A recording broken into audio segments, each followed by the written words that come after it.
세상에서 살아갈 때 마음이 참 중요합니다. 마음 먹은 대로 다 된다 이런 말도 있어요. 그래서 마음에 대한 학문이 많이 발달합니다. 마인드 컨트롤, 마음을 조절한다는 거죠. 그런 학문, 또 카운셀링, 또 무슨 코칭 이런 학문들이 다 마음을 다루는 기술에 대한 것입니다. 그래서 사람들이 마음에 많은 기대를 걸고 살아가죠. 실제로 마음 관리를 잘 해야 되는 거, 이거 틀림없습니다. 인생의 흥망성쇠를 마음 관리를 어떻게 하느냐에 따라서 결정된다고 해도 과언이 아닙니다.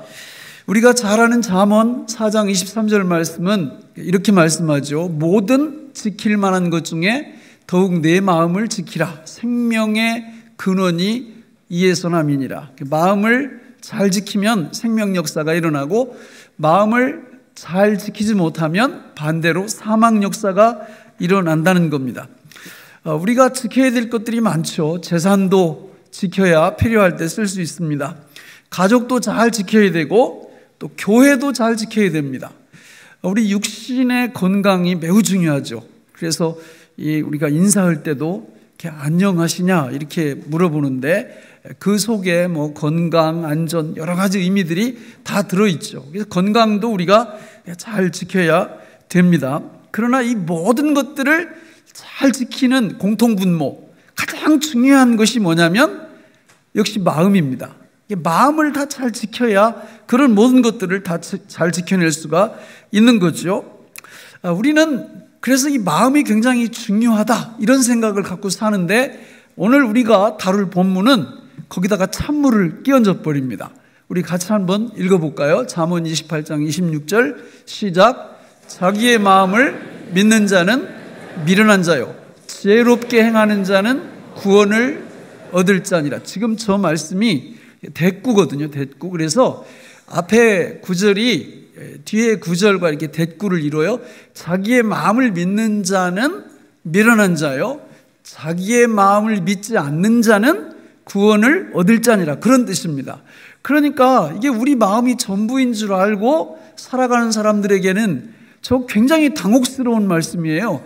아니, 우리가 내 마음을 안 믿고 누구 마음을 믿지? 이렇게 진짜 궁금하잖아요. 그러니까 내 마음을 믿고 계속 살면 어떻게 된다고요? 미련한 자일 뿐만 아니라 그 결과가 뭘 못 얻어요? 구원을 못 얻는다고. 그러니까 저게 보통 중요한 얘기가 아니고요. 실제로 이 세상에 많은 사람들이 저대로 삽니다. 자기 마음만 믿고 살아요. 진짜 안타까운 거는 교회 다니면서도 저럴 수 있다라는 거예요. 교회 다니면서도 자기 마음만 믿고 사는 사람들이 있을 수 있다. 성경 다른 번역본을 보면 이렇게도 기록해요. 제 생각만 믿는 사람은 미련한 사람, 지혜롭게 살아가는 사람은 구원을 받는다. 그러니까 마음과 뭐가 같다는 거예요? 생각이 같다라는 겁니다. 그러니까 우리가 뭐 마음 어디 있어요? 그러면 마음 여기 있죠. 생각 어디 있어요? 그러면 생각, 그게 아니고 마음도 여기 있고 생각도 여기 있고 마음도 여기 있고 생각도 여기 있고, 같은 말이라 그 말입니다. 그러니까 자기 생각, 자기 마음만 의지하고 사는 사람은 구원 못 얻는다. 진짜 미련한 삶을 살아가게 돼 있다. 따라서 우리는 정신을 바짝 차리고, 그럼 어떤 마음을 믿고 살아야 되겠어요? 그게 이제 오늘 설교의 핵심이 되는 겁니다. 실제로 이 마음의 잘못된 이해 때문에 이거 너무 많은 분들이 피해를 보면서 살아요. 진짜 이걸 알았으면 정말 축복된 가운데 살아갈 수가 있는데 말이죠. 우리 마음에 대해서 이번에는 아예 막 사형 선고를 내린 그런 말씀도 있어요. 예레미야 17장 9절에 보면 이렇게 말씀합니다. 같이 읽어볼까요? 만물보다 거짓되고 심히 부패한 것은 마음이라. 누가 능히 이를 알리오마는. 잘 모른다는 거예요. 우리 마음에 희망이 없음을. 우리 마음이 진짜 부패했는데 만물보다 더 부패했다는 거예요. 여러분, 퇴비가 썩으면 냄새가 어때요? 풀이 썩으면 냄새가 어떻습니까? 그거 괜히 맡을만 해요. 우리 시골에서 클 때 보면 그 퇴비 썩는 냄새는 괜찮습니다. 고기가 썩으면 냄새가 어떨까요? 그거 진짜 힘들어요. 여러분, 마음이 썩으면 어떻게 될까요? 네? 마음이 썩으면. 성경은 우리 마음이 썩었다, 부패했다 이렇게 말씀하거든요. 그러니까 그거는요 정말 지옥 간다니까요. 마음이 썩은 상태로 계속 살면. 그러니까 우리 마음이 참 중요하다고 생각하는데 성경은 반대의 결론들을 내려버리니까 굉장히 당황스러운 거죠. 그러나 사실입니다. 여러분, 이 땅 위에 행해지는 모든 일들이 모순투성이가 많아요. 모순투성이가. 왜 그러냐면 부패한 마음을 가진 우리가 이 세상에 사니 거기서 만들어내는 일들이 뭐 오죽하겠어요. 제가 이게 진짜 이해 안 가는 것들이 너무 많은데 지금도 그런 국가기관이 있는지 모르겠어요. 담배 인삼 공사라고 지금 있어요. 계속 예배 때마다 물어보는데 그전에는 있었어요. 지금은 있는지 없는지 잘 모르겠지만 담배는 우리 건강에 어떻습니까? 치명적이에요. 왜 근데 대답을 크게 안 하세요? 아직도 피는 분들이 있나 보다. 담배는 이게 폐암 그 유발을 많이 하고요. 그래서 국가에서 국민들을 보호한답시고 담배 값을 비싸게 올렸어요. 그렇죠? 이거 대답하는 분이 수상한 분이에요. 이게. 예. 그리고 막 담배 값에다가 막 폐암 그림, 그 흉측한 그림들을 이렇게 막 인쇄해 놓고 이러고 웬만하면 피지 말라고 이렇게 국가에서 권장을 합니다. 그런데 거기서 뭣도 팔아요? 인삼도 팔아요. 그러니까 인삼은 어떤 거예요, 그게? 어떤 식품이에요? 건강식품이죠. 이게 나는 도무지 이해가 안 가는 거예요, 이게. 그럼 병 주고, 약 주고, 어디가? 국가가, 그거요, 담배 없애는 거 간단합니다. 어떻게 하면 없앨 수 있어요? 담배를 일단 마약으로 규정을 해버려요. 그 마약으로. 그리고 담배 피는 사람들 다 감옥에다 집어넣어요. 그리고 농촌에 가서 담배 농사 짓는 요 농민들한테 다 설득을 하고 이제 못 짓게 만들고. 그렇게 하면은 금방 없어질 거예요. 근데 왜 못해요, 이거? 다 저 같지 않거든요. 다 저처럼 이렇게 생각하지 않아요. 담배 농사 짓는 분들은 난리가 날 거예요, 그렇게 하면. 그리고 애연가들은 또 역시 난리가 날 겁니다. 마음이 하나가 안 돼요. 왜? 마음이 부패했기 때문에. 마음이 부패해서 이 자기 마음이라는 건 부패한 마음이기 때문에 일치가 안 됩니다, 일치가. 이런 게 이 세상에는 너무 많아요. 국가 간에 있어서 여러분 정의가 뭡니까? 국가 간에 있어서 정의. 정의를 한번 내려보세요. 다이어트의 정의는 내일부터입니다, 참고로.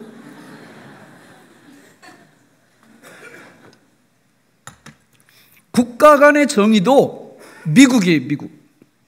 그게 정의예요. 왜? 세계 최강대국이 미국이니까. 모든 게 미국 맘대로예요.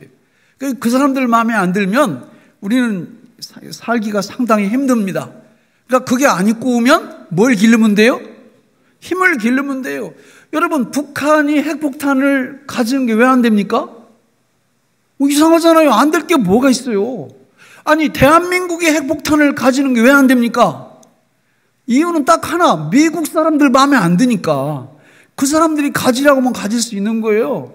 그러니까 미국 사람들은 자기들 생각이 있는 거고 우리는 우리 생각이 있는데 둘이 일치가 됩니까? 안 됩니까? 안 되는 거예요. 안 되는 거예요. 왜? 마음이 다 부패해서 그래. 부패해서. 일치가 안 돼요. 세상 법정에서도요, 1심 판결만 있는 게 아닙니다. 1심 판결은 믿을 수 없다는 거예요. 그래가지고 2심, 3심까지 판결을 하는 거죠. 가정과 교회, 공동체도 마찬가지예요. 가정에서 왜 부부싸움 합니까? 마음이 썩어서 그래요. 마음이 부패해서 부부간에 일치가 안 돼, 일치가. 그래가지고 신랑은 이렇게 말하고 아내는 이렇게 말하고 이러니까 막 부딪히는 겁니다. 근데 그 가족 중에 한 사람이라도 신앙적으로 성숙한 사람이 있어서 자기 마음을 의지하는 게 아니라 다른 마음을 의지할 줄 알면 부부싸움이 대폭 줄어들죠. 교회도 마찬가지예요, 교회도. 교회는 성숙한 분들이 많으면요, 별로 탈이 없어요. 그냥 은혜 중에 오늘 성가대 은혜가 참 넘치는 찬양을 했는데 주의 은혜로만 살아요. 은혜로만. 그런데 교회 안에도 이게 자기 마음 의지하고 하나님의 마음 의지 않는 사람들이 많으면 아휴 정말 분쟁이 끊이질 않아요. 분쟁이. 다 자기 마음 갖고 얘기하는 거예요. 자기 마음. 맨날 원망하고 불평하고 교회가 왜 이러냐, 저 집사님은 왜 이러냐, 맨날 이러는 거예요. 그 왜 그러냐? 자기 마음 따라가니까 그 자기 마음. 그러니까 이게 마음이 부패해서 우리가 이렇게 기준을 딱 정해 놓아야 됩니다.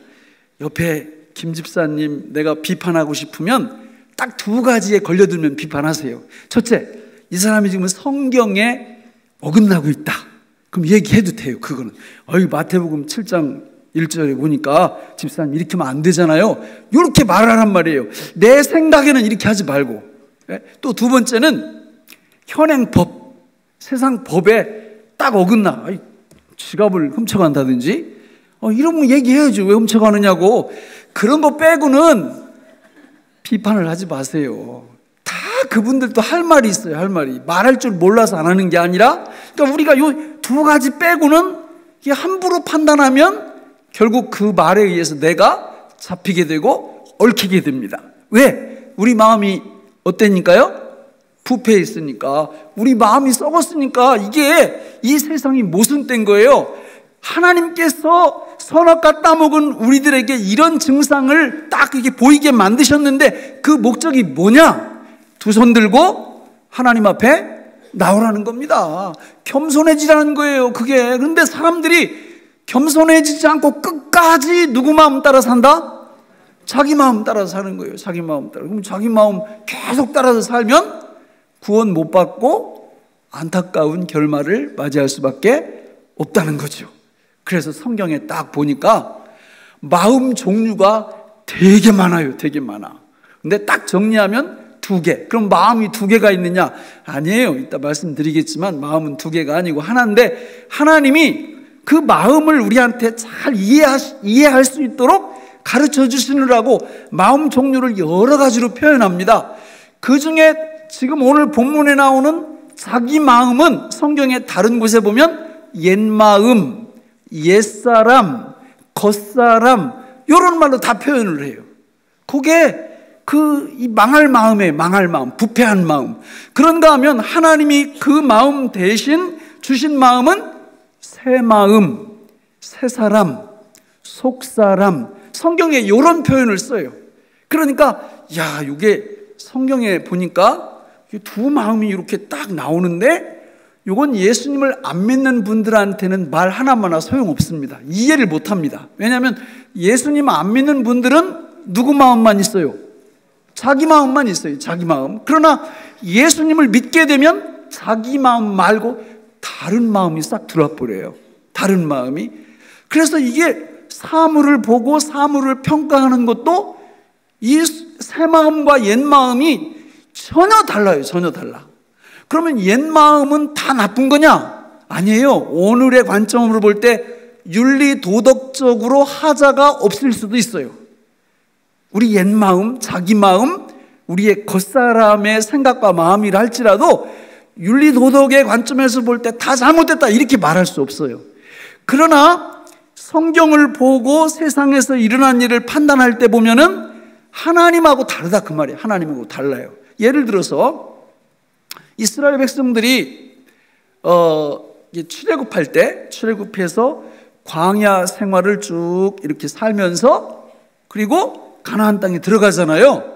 가나안 땅에 들어갈 때 하나님이 무슨 명령을 내리시느냐면, 자, 우리 성경 말씀을 한번 같이 보겠습니다. 신명기 20장 15절로 18절을 같이 읽어볼까요? 시작. 내가 내게서 멀리 떠난 성읍들 곧 이 민족들에게 속하지 아니한 성읍들에게는 이같이 행하려니와 오직 내 하나님 여호와께서 내게 기업으로 주시는 이 민족들의 성읍에서는 호흡 있는 자를 하나도 살리지 말지니 곧 헷 족속과 아모리 족속과 가나안 족속과 브리스 족속과 히위 족속과 여부스 족속을 내가 진멸하되 내 하나님 여호와께서 내게 명령하신 대로 하라. 이는 그들이 그 신들에게 행하는 모든 가증한 일을 너희에게 가르쳐 본받게 하여 너희가 너희의 하나님 여호와께 범죄하게 할까 함이니라. 하나님이 들어가면 몇 명 살려두라고 그랬어요? 하나도 살려두지 말라. 어린아이까지 다 죽이라 이랬어요. 그러면 우리 안에 이 두 마음이 서로 합의를 할까요? 갈등할까요? 싸울까요? 갈등하고 싸웁니다. 그게 로마서 7장에 나와요. 우리 속사람, 겉사람, 새마음, 옛마음이 치열하게 싸운다고. 그래서 우리의 자기 마음, 옛마음은 어떻게 평가를 하냐면 이거는 인권으로 볼 때나 우리의 상식으로 볼 때 옳지 않다, 이런 판단을 내려버립니다. 세상 사람들은 다 100% 그렇게 결론을 내려요. 아니 어떻게 아무리 우상 숭배한다고 해도 그렇지 어린아이까지 다 죽이라고 그래? 이거는 말이 안 돼. 그래가지고 어떤 분들은 성경을 사가지고 성경을 자기가 편집을 해요. 그래서 자기 마음에 안 드는 건 다 가위로 오려. 그래서 나중에 다 지나고 나면 성경 몇 장 안 남아요. 왜냐하면 자기 마음에 안 들으니까. 그런데 새 사람은 이 66권 중에서 한 자라도 뺄 수 있어요, 없어요? 없습니다. 한 자도 빼면 안 돼요, 새 사람은. 그러니까 거기 하나님께서 가나안에 딱 밀고 들어갈 때 다 죽이라고 했던 것을 우리는 역시 이해는 잘 안 가지만 우리는 그것을 진리로 보고 아멘으로 받고 하나님의 행동이 옳다고 판정을 내리게 돼 있어요. 새 마음을 가지면 그렇다 그 말입니다. 소돔과 고모라가 유황불로 멸망한 것도 마찬가지예요. 아니 뭐 죄 좀 졌다고 어떻게 하늘 문을 여시고 유황불을 거기 쏟아가지고 그걸 다 죽이느냐고요. 그 사람들을. 말이 안 되잖아요. 그러니까 예수님 안 믿는 분들은 이거 하나님이 잔인한 하나님이야, 이런 하나님을 우리는 믿을 수 없어. 그리고 거기에 대해서 잘못된 판결을 다 내려버려요. 그러나 새 마음은 그렇게 판결하지 않습니다. 하나님이 행하신 그거에 대해서 우리는 동의한다, 하나님을 이해한다, 하나님을 믿는다, 이렇게 판결을 내린다 그 말입니다. 여러분, 노아의 홍수, 이거는요 8식구 빼고는 하나님이 몽땅 다 수장시켜서 전 인류를 몰살시켜버린 사건입니다. 여기에 대한 평가도 마찬가지예요. 우리 자기 마음, 옛 마음, 우리의 겉사람은 거기에 대해서 극렬하게 막 반발합니다. 아니 어떻게 죄 좀 졌다고 그거를 전 인류를 수상시키고 몰살시켜? 하나님 마음에 안 들어. 이렇게 나옵니다. 그러나 새 마음, 새 사람, 속사람은 하나님이 하시는 거에 대해서 이해가 되든 안 되든 수긍합니다. 받아들입니다. 아멘으로 그것을 수용한다 그 말이죠. 그러니까 이 두 마음이 우리 속에서 갈등을 일으켜요. 예수님 믿지 않는 분들은 새 마음이 없어요. 그래서 뭐 별로 갈등도 안 일으키고 그런 얘기 딱 들으면 하나님 나빠, 하나님이 인권도 모르는 분이야, 나는 그런 하나님 믿지 않아, 이렇게 외면을 해버려요. 성경에서 지옥이 있다고 말을 해도 전혀 믿지 않습니다. 여러분, 이 다음에 이제 예수님이 딱 재림하시면 예수님 마음을 따라가지 않았던, 그러니까 자기 마음을 따라갔던 사람들, 옛 마음을 따라갔던 사람들은 다 지옥에 갈 겁니다. 그 지옥에, 자기들이 믿지도 않던 지옥에 가서 뭐 할 것 같아요? 제가 추론해 보건대 영원토록 촛불 집회할 것 같아요. 왜냐하면 이게 인권, 자기들의 인권이 이게 진짜 침해받았다고 생각할 거거든요. 그러니까 우리가 왜 여기에서 영원토록 살아야 되냐, 이러고 계속 데모할 것 같아요. 진짜 그럴 것 같아요. 나중에 두고 보세요. 제 말이 틀리나 안 틀리나. 이게 옛 마음을 갖고 자기 마음을 딱 이게 따라서 사는 사람들은요, 하나님이 하시는 일에 대해서 전혀 동의를 하지 않습니다. 그래서 성도가 누구냐? 성도란 다른 사람이 아니라 하나님이 행하시는 모든 일에 아멘하는 사람들인데, 그렇게 하려면 오늘 본문에 나오는 자기 마음을 믿어서는 안 되고 누구 마음을 믿어야 되겠어요? 자기 마음 말고 성경에서 말씀하는 또 다른 마음이 있어요. 그게 새 마음, 속사람, 새 사람, 이런 뜻이라고 했는데 그걸 우리가 소유를 해야 된다 그 말입니다. 그러면 여기서 아니 그 마음 종류가 그렇게 많아요? 몇 가지? 예, 한 가지. 마음은 하나인데 요거를 아주 깔끔하게 정리한 말씀이 로마서 12장 1절로 2절입니다. 우리 같이 한번 읽어보겠습니다. 시작. 그러므로 형제들아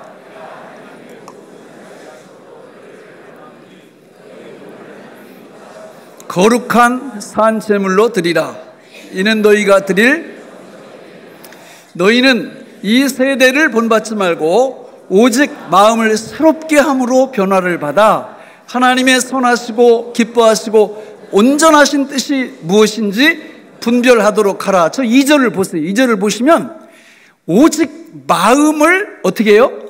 새롭게 함으로 변화를 받아.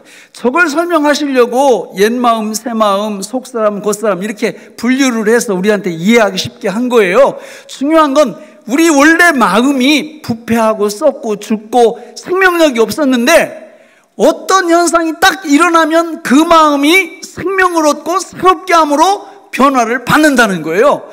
어떻게 할 때 저런 역사가 일어나느냐?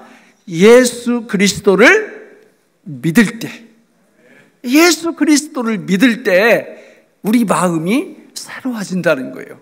예수님이 누구시냐? 그분이 어떤 일을 행하셨냐? 그리고 그것이 나와 어떤 관련이 있느냐? 이거를 내가 믿을 때 우리 마음이 어떻게 된다고요? 새롭게 변화를 받는다. 그거를 자세하게 설명한 말씀이 구약성경 에스겔 36장 26절로 27절이에요. 같이 읽어볼까요? 또 새 영을 너희 속에 두고 새 마음을 너희에게 주되 너희 육신에서 굳은 마음을 제거하고 부드러운 마음을 줄 것이며 또 내 영을 너희 속에 두어 너희로 내 율례를 행하게 하리니 너희가 내 규례를 지켜 행할지라. 26절을 다시 한번 띄워줘 보세요. 저기 보세요. 또 새 영을 너희 속에 두고 새 마음을 너희에게 주되 어떻게 할 때요? 예수님 영접할 때, 예수님 믿을 때 성령님이 우리 안에 들어오시는데 성령님만 오시는 게 아니라 뭘 갖고 오신다고요? 새 마음을 갖고 오신다. 우리 마음을 새롭게 변화시켜 주신다 그 말이에요. 그래서 예수님을 믿는 것이 그렇게 중요한데 그 새 마음을 딱 받는 순간 어떤 현상이 일어나냐면 우리 육신에서 뭐가 제거돼요? 굳은 마음이 제거된다. 혹시 여러분 이 육신이 굳는 병에 대해서 들어보셨죠? 영국의 뭐 유명한 천문학자 스티브 호킹인가 그분도 육신이 굳어가지고 이렇게 굳은 상태로 뭐 연구도 하고 이랬는데 제가 이렇게 관련 자료를 좀 보니까요, 이거를 그 이니셜 약자로 FOP라고 불러요. 근데 뭐의 이니셜인지 잘 모르겠어요. 근데 요걸 한글로 번역해 놓은 걸 제가 읽어 보니까 너무 길어. 그래서 한 10번 읽었는데도 안 외워져요. 의사 선생님들은 참 머리가 좋은 거예요. 그런 거 보면. 제가 한번 읽어 드릴 테니까 한번 보세요. 이 육신 굳는 병 이름이 진행성 골화성 섬유 이형성증. 그러니까 진짜 한 10번 해봤다니까. 근데 혀도 안 들어가고.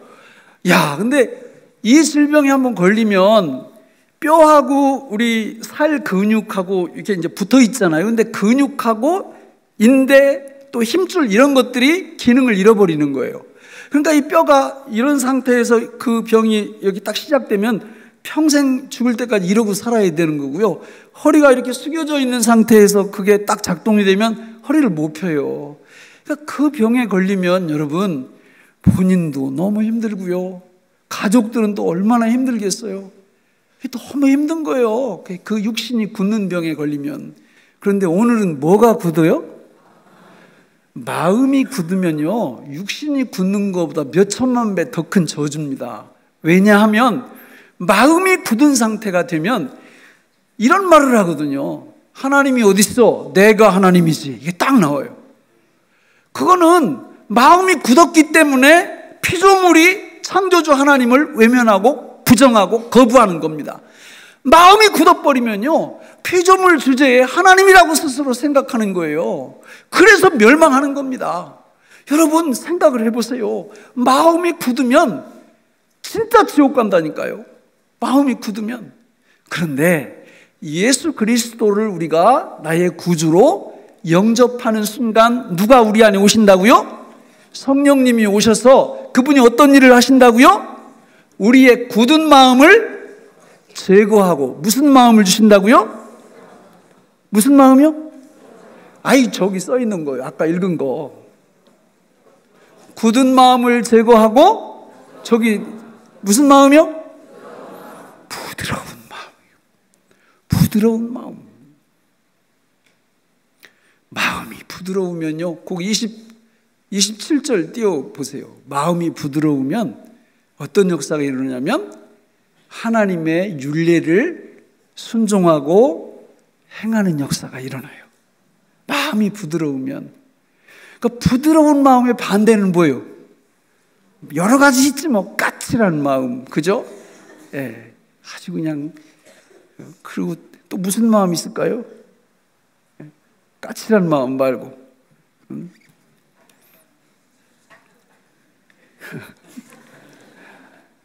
성령님이 우리 안에 오시면 새 마음을 갖고 들어오시면서 우리 굳은 마음을 제거하고 부드러운 마음으로 싹 바꿔주시는 거예요.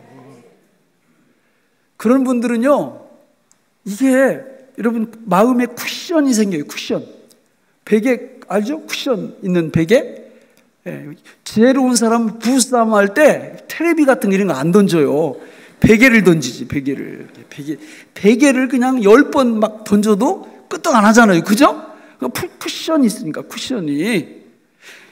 우리가 예수님 믿고 성령 받고 성령 충만해지면요, 마음에 쿠션이 생겨. 그래서 이런 사람들은 다른 사람 아프게도 안 해. 진짜 마음이 부드러워요. 다른 사람 아프게도 안 해요. 또 누가 시험을 막 줘도 시험을 받을까요? 안 받을까요? 안 받아요. 안 받아. 그냥 웃고 말아요. 한 귀로 듣고 한 귀로 흐르고. 능력이 있어요. 능력이. 자기 마음을 따라서 살면요, 누가 나한테 섭섭하게 하잖아요. 진짜 막 원통해서 못 살아. 원통해서. 그런데 마음이 성령님에 의해서 부드러워지잖아요. 이러면 사람이 보통 사람이 아니요. 그거를 갈라디아서 5장 22, 23절에 보면 이렇게 표현해요. 성령의 열매, 사랑과 희락과 화평과 오래 참음과 자비와 양선과 충성과 온유와 절제. 성령님께서 우리 안에서 저런 열매를 풍성하게 맺혀서 우리로 하여금 먹고 마시도록 우리한테 늘 공급을 해주세요. 그러니까 저런 마음 갖고 사업을 해보시라고, 저런 마음 갖고 공부를 해보시라고, 저런 마음 갖고 직장생활을 해보시라고요. 하나님이 어떻게 축복을 하시는지, 구원의 역사가 우리 삶의 모든 영역에서 안 일어날 수가 없죠. 그러나 마음이 부드러워지지 않고 계속해서 굳은 상태로 계속 자기 마음대로 살면 그거를 갈라디아서 5장 19절로 21절에서 저렇게 설명해요. 같이 읽어볼까요? 시작. 육체의 일은 분명하니 곧 음행과 더러운 것과 호색과 우상숭배와 주술과 원수 맺는 것과 분쟁과 시기와 분냄과 당짓는 것과 분열함과 이단과 투기와 술 취함과 방탕함과 또 그와 같은 것들이라. 전에 너희에게 경계한 것 같이 경계하노니 이런 일을 하는 자들은 하나님의 나라를 유업으로 받지 못할 것이요. 마음이 굳은 상태에서 살게 되면요, 저런 열매가 우리 삶을 통해서 맺혀지고 결국은 천국 못 가고 지옥 간다, 그런 말씀이에요. 따라서 우리가 이 땅 위에서 살 때 가장 중요한 게 뭐냐? 뭘 것 같아요? 새 마음을 받는 거. 우리 마음이 새롭게 변화를 받는 것이 가장 중요하죠. 여러분, 마태복음 5장 3절에 보면 심령이 가난한 자는 복이 있나니 천국이 저희 것이며 이렇게 말씀합니다. 심령이 가난하다는 게 무슨 뜻이에요? 자기 마음 따라 사는 게 아니라 예수 그리스도를 믿고 살 때 우리가 마음 상태가 가난해진다, 그 말입니다. 내 마음에 대해서 가난해진다, 그런 뜻이에요. 하나님의 마음을 붙잡고 산다, 그런 뜻입니다. 따라서 오늘 우리에게 가장 중요한 게 뭐냐? 믿음으로 사는 거예요. 믿음으로. 예수 그리스도를 믿음으로 사는 겁니다. 아이고, 목사님, 예수님 안 믿는 사람이 어디 있어요? 여기 다 믿는데요. 그런 믿음 말고요. 어제의 믿음은 내 믿음이 아니에요. 한 달 전의 믿음은 내 믿음 아닙니다. 1년 전의 믿음은 역시 내 믿음 아닙니다. 오늘을 살아가려면 오늘 믿음이 있어야 돼요. 오늘 믿음 고백이 있어야 됩니다. 오늘 믿음의 통로인 기도가 있어야 됩니다. 오늘 우리가 하나님 앞에 기도하고 고백할 때 성령께서 우리 안에 들어오셔서 우리의 굳은 마음을 제거해 주시고 우리에게 부드러운 마음을 주시는 줄로 믿습니다. 이 믿음의 역사를 일으킬 때 진짜 예수님이 좋아지는 거예요. 여러분, 자기 마음 믿으라고 해도 안 믿어요. 왜? 아니, 그 자기 마음 믿고 지옥 가는 게 뭐가 그렇게 좋아요? 뭐 내 일, 내 뜻대로 하는데 누가 시비야? 이런 사람들 다 지옥 간다니까요. 그러나 새 마음, 성령님을 의지하는 마음, 그 마음을 믿고 살아보세요. 마음이요, 강박하지 않아요. 까칠하지 않아요. 마음이 부드러워져요. 여유가 생겨요. 쿠션이 생긴다고요. 세상을 바라볼 때 여유가 있어요. 여유가. 주님의 함께 하심에 대한 여유가 있어서 너무 좋아가지고 그냥 보는 사람마다 우리 예수님을 자랑하는 거예요. 그리고 날마다 오늘 나눠드렸죠? 믿음생활 가이드? 그거 보고 막 새벽마다 믿음생활 하는 거예요. 예수님, 내가 주님을 믿습니다. 예수 죽음, 내 죽음, 예수 부활, 내 부활, 예수 승천, 내 승천임을 믿습니다. 이런 믿음생활을 날마다 하는 거죠.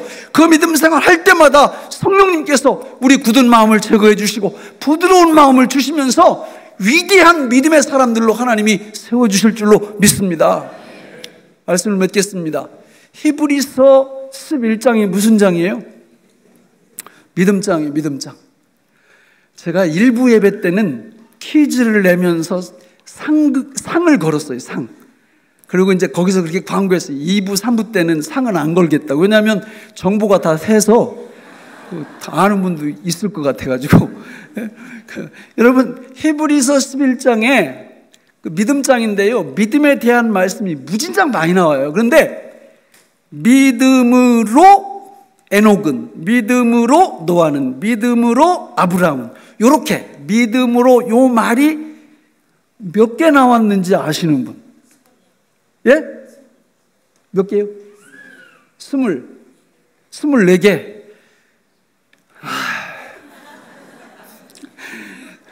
20개 나와요. 20개. 예, 그리고 믿음과 관련된 말들을 합치면 더 많아지고요. 믿음으로 요 말이 20개가 나오고 믿음으로 뒤에 누가 하나님의 축복을 받았다, 요 말이 계속 나오는 거예요. 여러분, 믿음은 블루오션이라고 그랬어요.